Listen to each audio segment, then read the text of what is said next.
Sudah bersama saya seorang ekonom, bidang keahlian ekonomi keuangan yang pernah menjadi Rektor Unika Atmajaya, Agustinus Prasetyantoko. Bung Pras, terima kasih sudah di Rosi. Terima kasih. Bung Pras, kita diramaikan dengan harga beras yang melambung tinggi, luar biasa kenaikannya. Tetapi juga ada rasa-rasanan gitu, ada analisa dan dugaan bahwa kenapa harga beras itu tinggi sekali karena langka dan itu akibat bansos yang jor-joran selama masa kampanye. Saya ingin dengar dulu penjelasan dari Anda. Apa yang bisa Anda katakan dari analisa ini?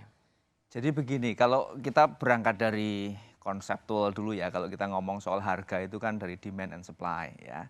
Saya kira udah dijelaskan kenapa kok harga tinggi, karena pasokan di dalam negeri kurang, lalu permintaannya tetap tinggi dan sebagainya.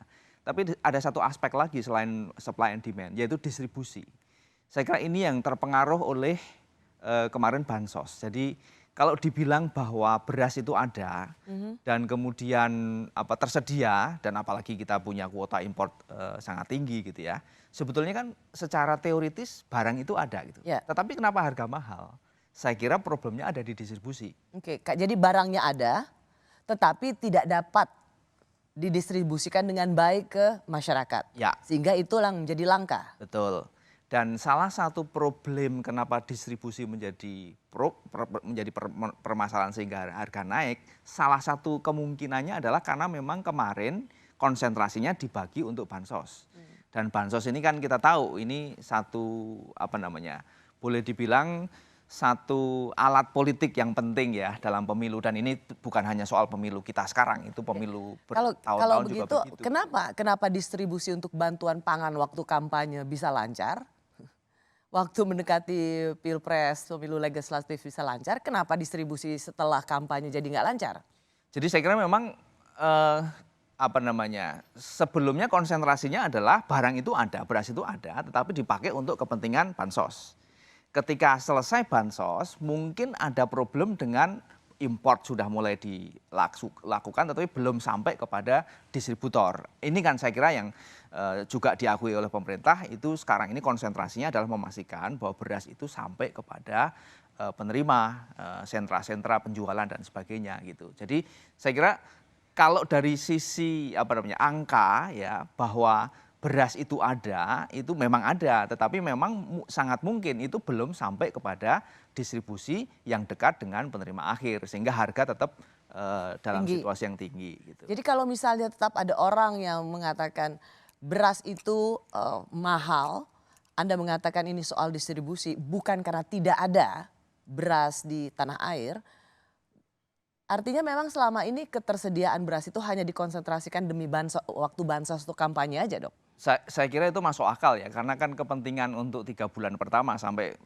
pemilu itu konsentrasinya di sana. Dan kita tahu bahwa bansos itu tidak hanya program pemerintah dalam arti yang dilaksanakan oleh pemerintah, tapi juga saya kira calon legislatif itu juga menggunakan ini sebagai amunisi untuk melakukan kampanye dan melakukan usaha untuk terpilih, dan itu bansos juga elektoral lah. Nah, jadi kira-kira kalau mau disederhanakan ya, supply itu ada, tetapi konsentrasinya memang untuk kepentingan elektoral. Jadi nggak benar ya bahwa gara-gara bansos yang jor-joran maka beras jadi langka, bahkan mungkin secara ekstrim disebut tidak ada gara-gara udah lebih dahulu diberikan sebagai bantuan ketahanan pangan atau bansos. Saya kira kalau tidak ada tidak benar ya. Saya kira tidak benar bahwa karena bansos lalu barang itu tidak ada. Tetapi memang ada problem dengan distribusi setelah itu. Karena barang itu sebenarnya ada kan, dan bahwa pemerintah kemudian melakukan import yang lumayan besar soal beras ini, saya kira itu juga menunjukkan bahwa sebetulnya supply beras itu ada. Kalau begitu apa penjelasannya kalau Anda ingin katakanlah bahwa bansos waktu pemilu adalah sesuatu yang memang tidak terhindarkan gitu. Jadi bansos yang bersifat elektoral atau keterpilihan. Apakah ini juga yang menjelaskan mengapa bansos di tahun 2024 ini begitu tinggi, bahkan jauh lebih tinggi di saat masyarakat Indonesia itu jauh lebih menderita di saat pandemi? Kalau kita lihat perspektifnya lebih luas ya, bahwa yang namanya politik elektoral itu selalu digunakan oleh setiap rejim di setiap pemilu dan mungkin di semua negara gitu ya. Cuman intensitasnya yang berbeda. Nah, kali ini sangat mungkin intensitasnya tinggi. Dan karena itu mungkin kemudian mengganggu distribusi. Saya kira ini problemnya adalah problem kemudian agak teknokratis, dalam arti kepastian instrumen-instrumen itu memastikan bahwa barang itu ada selain untuk kepentingan elektoral ini. Gitu. Ya, Jadi, tetapi itu pertanyaan saya adalah soal besarnya bansos. ya, Dalam sejarah bansos, mengapa bansos di tahun 2024 yang tahun politik jauh lebih besar dibandingkan bansos ketika bangsa ini jauh lebih menderita waktu pandemi?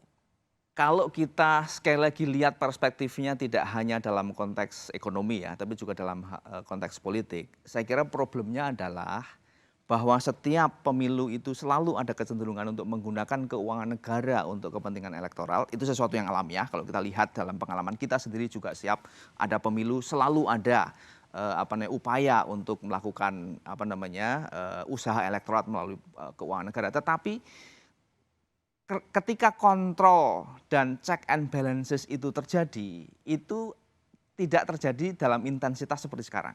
Jadi saya kira kalau kita baca dalam konteks yang lebih luas, memang nampaknya sekarang ini ya secara ekonomi politik checks and balancesnya itu agak lemah, sehingga memang kemudian upaya-upaya untuk menggunakan instrumen keuangan negara untuk kepentingan elektoral itu agak lebih intensitasnya agak lebih tinggi dibandingkan periode-periode sebelumnya. Dan memang dalam sejarah bansos demi elektoral atau bansos di masa pemilu itu menjadi sebuah keniscayaan dalam setiap rezim. Betul. Kalau kita ingat dulu juga, nanti saya akan masuk ke situ, 2009 ada Pak SB dengan BLT-nya. Tetapi memang tadi saya menggarisbawahi soal intensitas. 2024 ini memang intensitasnya yang jauh lebih masif. Saya mau masuk apa yang dikatakan oleh Sri Mulyani Indrawati, Menteri Keuangan. Ketika banyak kritikan atau sorotan tentang bansos. Ini adalah cara untuk membangun pemahaman kepada masyarakat mengenai pentingnya keuangan negara, dan dengan demikian masyarakat juga akan ikut tentu dalam hal ini mengawasi dan seterusnya dan seterusnya. Sedangkan yang tidak mampu, mereka mendapatkan bantuan dari pemerintah dan mereka harus tahu uangnya dari mana. Ini untuk menciptakan suatu iklim akuntabilitas dan juga ownership atau rasa memiliki terhadap negara ini dan seluruh rakyat Indonesia. Ini diucapkan oleh seorang Menteri Keuangan ketika orang memberikan sorotan pada bansos demi pemilu. Sebenarnya bagaimana memaknai pernyataan Menteri Keuangan ini? Apakah ini mampu meredakan kecurigaan kita tentang penggunaan bansos? Saya kira beliau mengingatkan ya bahwa bansos itu dibiayai oleh keuangan negara dan keuangan negara itu sebenarnya milik rakyat. Jadi kalau rakyat mendapatkan bantuan sosial itu bukan karena semata-mata kebaikan hati pemerintah dan presiden tertentu dan mungkin kelompok tertentu, tapi ini adalah sebuah desain ya, sebuah kebijakan dari pemerintah siapapun dia tanpa nama gitu ya, pemerintah manapun gitu, untuk memberikan bantuan sosial dalam situasi yang memang masyarakat memerlukan bantuan itu sendiri. Saya kira jelas sekali bahwa statement itu mengatakan bahwa bantuan sosial jangan dikaitkan dengan kepentingan elektoral.